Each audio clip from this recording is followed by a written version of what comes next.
This is the mystery woman that Shanks saw. What was Kyle's decision and what is going to happen to Wano now that the crew has left? This is the end of Wano's involvement in the story. Why did Yamato not join the crew? So many questions to answer. To begin with the topic of Shanks, in the chapter, Oda depicts Shanks and his crew thinking about how to stop Uta from crying. Shanks is a woman singing to a young child. This gave Shanks the idea to start singing to Uta.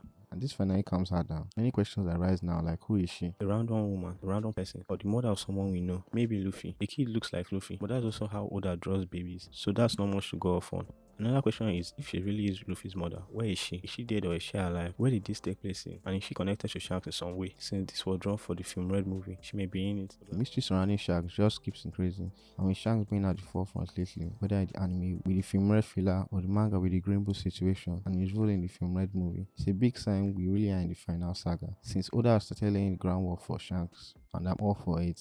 Let's dive into the chapter now as we see that Yamato is in fact not joining the crew. This is saddening because she's a powerhouse that could have made the strat even more powerful, but I understand it and was in fact expecting it. First in the rain ended and we got the scene with Aramaki. I've known that Yamato wasn't going to join. The Admiral at the end of the day was introduced in the story to be used as a reason why Yamato would ultimately want to stay and protect Wano. Although to me that seems odd.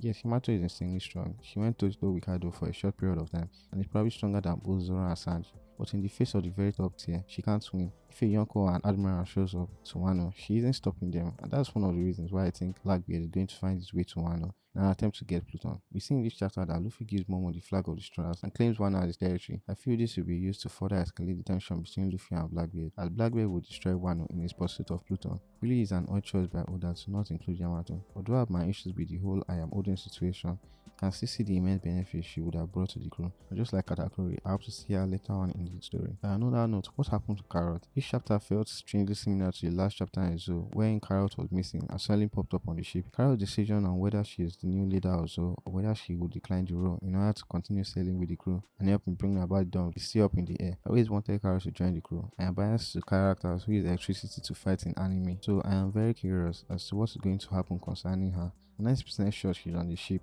but we'll just have to wait and see. Now for my favorite part of the chapter, which is Momo Send off with Luffy. This scene was done really well in my opinion, as we see the journey we've been on with Momo. He really has been with us for years, and just like Law, he feels like a crew member. Momo was given the most development during the saga. Aside from the Strand, we see him go from weak and in his father's shadow to a strong and competent leader who watches over Wano as the Shogun. For Luffy to call Momo his little brother really made me happy, as now Luffy is in the big brother role to both Ama and Momo. This is a brief goodbye for them, as Luffy says he will come for any of them, being Kinemon, Momo, and Yamato, if they ever want to be pirates. But no cowards are allowed on the crew, so Momo has to toughen up. I really am going to miss Momo, and I can't wait to see the kind of person he will become next time we see him. We also see Luffy and the crew try to leave Wano, but Luffy is taunted by Kid, and this leads to a nice panel of Luffy, Kid, and Law jumping off the waterfall as they exit Wano. These three captains of the world generation are spearheading the new age, as the narrator says. As for the part of the chapter that has everyone divided, the conclusion of the Wano plotline concerning Orochi, I think the comments were targeted as Orochi, but I can see it being targeted at the Kurozumi as well, seeing the best way to end an arc. I can see where the citizens and Irori are coming from. Orochi has put them through so much. So many people must have died during that time. They were slaves for 20 years, and some even took their lives to escape the torture.